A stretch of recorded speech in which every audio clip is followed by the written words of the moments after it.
We've had lots of food for thought there on areas like childcare and skills and the future of employment, a very interesting topic, again one that was thrashed out quite a lot at yesterday's Brussels Economic Forum, where Alexander Stubb, the former Finance Minister and Prime Minister of Finland, was talking about the loss of jobs that's going to come through robotisation. He had this alarming statistic that about half of the work that's currently done by people today will be gone in 15 years' time, so we need to find replacement jobs for people, and that of course is going to require a massive amount of reskilling. Just one of the topics that may well be discussed. Joining us now to broaden out the discussion, though, we have two people from about town, I guess, is the phrase. We have Rowena Dwyer, who's the Chief Economist from the IFA, and Paul Ginnell from the European Anti-Poverty Network, and they would like to respond to what they've been hearing. So let's start with you, Rowena. Okay, Sean, thank you very much, and thanks a million to the IIEA for the opportunity to have a part in this. I suppose one of the things that struck me when I first looked through the CSRs, I kind of said, God, they don't say very much. You know, there's only 3 of them, and they're very explicit. And then as I looked particularly on point 2, which I'll come to in a minute, I felt they give a fair bit of scope for Ireland to actually take some fairly important decisions. But I want to pick up on maybe an element or 2 out of each of them that I thought was very interesting in terms of Ireland going forward and how it should respond to them. I suppose the thing that really struck me in point 3, which was the dealing with the non-performing loans issue. I mean, anyone who's engaged in this personally, and we are in the IFA no more than I'd say any other representative body, any other group really in society would say absolutely we need to tackle the non-performing loans, and it's been a horrible decade for those who find themselves in that situation, and it is something that at a macroeconomic level our banks need to be in better health and so on. But I was really struck by the fact that the recommendations gave an explicit recommendation to include as part of the options write-offs for viable businesses, because I suppose up until now the environment in which this is operated most certainly hasn't given the type of negotiating environment that I think allows for that. There hasn't been a recognition, whether it's through the regulation of the financial sector or just the fact that individuals face financial institutions at a very vulnerable time and so on, that discussions are all about what can be recovered, what can be maximised and so on, but not actually will they leave a viable business behind. And I'm not for a second suggesting, not for a second, that we should be, blanket write-offs or an answer to anything like this. But if we are serious about actually acting on this measure, there needs to be a means whereby part of the assessment is, can businesses and households get back to growth, and what is the solution that is needed based on repayment capacity and so on to actually allow them to do so. So I did, because I looked at the 2016 recommendation and it talks about the non-performing loans, but this explicit recommendation from the EU Commission I thought was worth focusing in on in terms of where we might go from here. The other things then, that in terms of point 2, and I know Paul is going to cover an awful lot in the area of really the inclusive growth and is it happening in things of childcare. But a few things that struck me. We've targets, as part of the overall national reform programme, we've targets in Ireland for climate change and renewable energy and so on. And there's definitely a methodology here whereby we can target our public expenditure to deliver growth in sectors, in small businesses, in farm enterprises and so on, to actually address this issue of maybe low income, because there's a huge concern again now at farming level about that. But that public expenditure and public policy needs to start looking at community-based and small business-based renewable energy projects seriously. We've been talking about it for years, but it's not actually happening.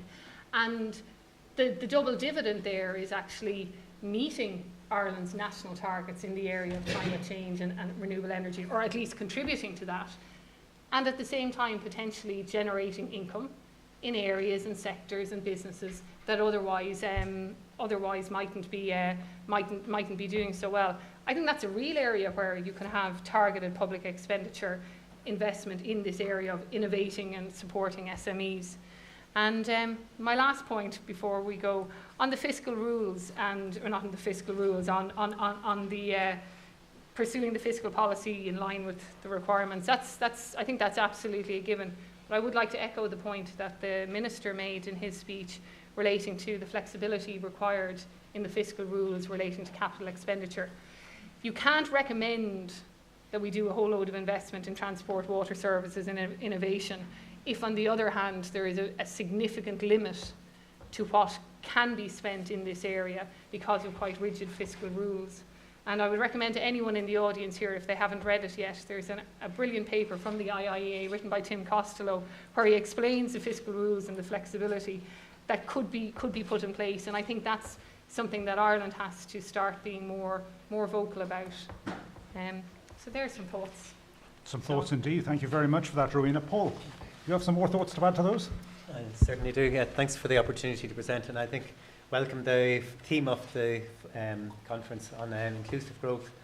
Just when we look at the semester and the CSRs, we look and see, will it create a fairer, more equal society and move us towards achieving our poverty reduction target? Because I suppose, as Rowena was saying, that there are other targets alongside our fiscal targets related to various areas, including poverty reduction.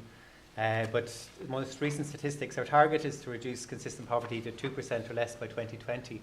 But recent statistics are that there are 8.7% of people, or over 403,000 people in consistent poverty, and a quarter of the population in material deprivation. And the Commission's assessment in the country report is that Ireland is, achieving our poverty target remains ambitious. So when we look at the CSRs, we look and see, will they move us towards achievement of that target?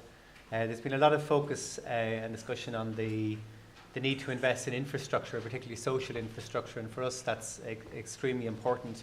The implementation of the housing and homelessness strategy, the further implementation of a single affordable childcare scheme, because that's extremely important in terms of quality of life for people, but also in terms of supporting people to access employment. And also this week we had the report of the Joint Oireachtas Committee on the Future of Healthcare, which requires a lot of investment if that's going to be achieved, and we think that should definitely move towards the proposals in that report. So then we have to ask then how we're going to achieve that, along with, I suppose, reinstating a lot of the public services which are cut during austerity and still haven't been fully reinstated. The issue of borrowing has come up, and we would support the proposal for flexibility in the rules. We would not agree with the proposal to use the windfall taxes to reduce our debt. We think now is the time to actually invest those windfall taxes in our infrastructure, social infrastructure, which requires high levels of investment. The one area which has been mentioned in the CSRs and the country report by the Commission, but not here yet, is that Ireland needs to increase its tax to GDP ratio. We're about 10% below the EU average in relation to our taxation. It's always a thorny issue in Ireland in relation to taxes, but it's a nettle I think we have to grasp if we're going to really have the resources available for investment in a sustainable way in the long term. And that's an issue I think which the Commission has raised and which I think needs further debate and further discussion. The government has committed itself to elimination of the universal social charge. We don't support that proposal. We think again that this is in a sense of foregoing resources which we currently have, and how are they going to be replaced in time. Just in relation to the second recommendation, in relation to integrated package of activation policies, looking at the issue of low-skilled people and low work intensity households, there is no clarification much on what an integrated package means, and I think that might need further teasing out. Maybe some of it is there in the country report. But the focus on low work intensity households is extremely important, but I think it's important to also analyse who are those households and what are the needs of those households, and how do you move people in those households into a kind of sustainable, decent jobs. There's been a number of studies done, and the National Economic and Social Council is currently completing research with people in Tala, looking at specifically at these issues, and it shows that the issues and the challenges faced by those households are complex. So it requires a range of responses related to adequacy of income and supports for those people, quality of services, not just in terms of activation services and training, but also in terms of childcare, which has been mentioned earlier, housing and other supports as well. So it's complex, as well as addressing discrimination faced by quite a number of people in those communities. So if it's going to be a response to those households, it needs to be within that integrated response that's needed for people.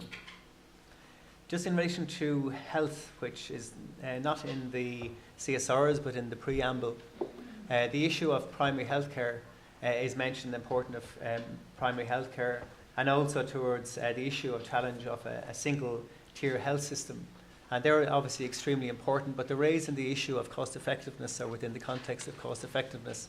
But from our point of view, and those people in communities which are most disadvantaged, people in those communities experience much more unequal health outcomes than the general population, people in more disadvantaged communities and groups. So it's extremely important we talk about reform of the healthcare system and looking at the proposals from the Joint Oireachtas Committee on the Future of Healthcare, that we also look and see how we can create more focused and more balanced outcomes for society and more fair outcomes for all of society.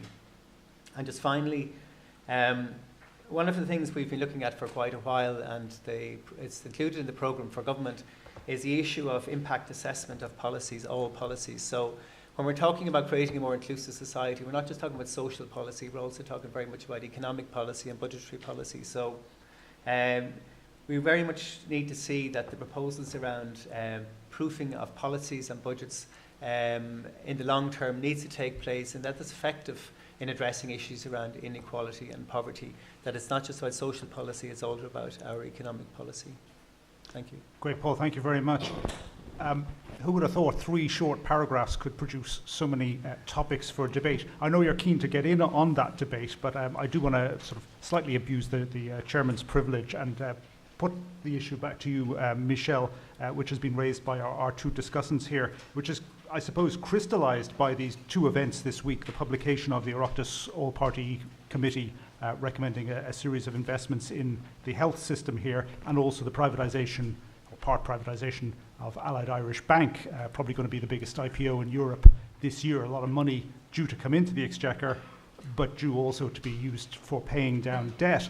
And in the CSRs, we have this phrase where countries need to take account of achieving a fiscal stance that contributes to the sustainability of public finances, yep, of course, but also strengthening the ongoing recovery. And then we have this additional social pillar type of investments as well for the medium to longer term. It is quite a balancing act, isn't it, Michel? How do you advise countries to go along with that kind of balancing act, and particularly in this instance that we have in Ireland? Yep.